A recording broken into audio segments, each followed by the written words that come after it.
Let's talk a little bit more about classifications. So you have your real estate professional, you have an active investor, you have a passive investor. What are the differences between each and how are they accounted for differently?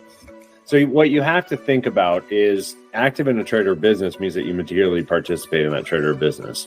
A real estate professional is someone that is actively involved in that trade or business of real estate.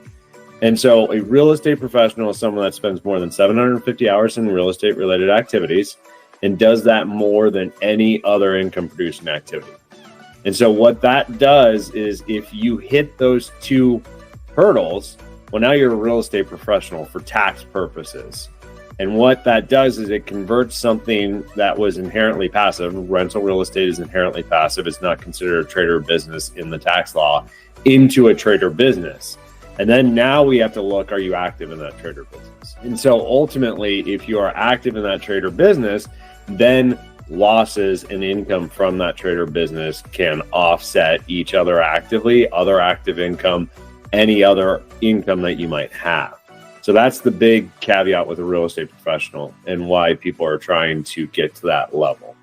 Being an active investor in a real estate deal or owning rental real estate, there's what they call mom or pop business. So the way you want to think about it is you are a husband and wife, you own your house in Minnesota, you retire, you move to Florida. You don't want to sell that house in Minnesota, you rent that house out. You're actively involved in that rental real estate. So you manage it, you do the leases, you talk to the people, you're basically the landlord and you're actively involved in that. That is an active involvement in rental real estate. That gives you the ability to potentially take $25,000 in losses from that rental real estate against any other income. There are some caveats to it, income limitations, things of that nature, but that is what an active investor in rental real estate is. The last is a passive investor in rental real estate or a limited partner in most cases. Those are people that have no involvement. They don't rise to the level of material participation. They are not a real estate professional. They are just a passive investor. That income will always be passive. Losses will always be passive and will never be able to offset anything else as long as that investment is active or ongoing.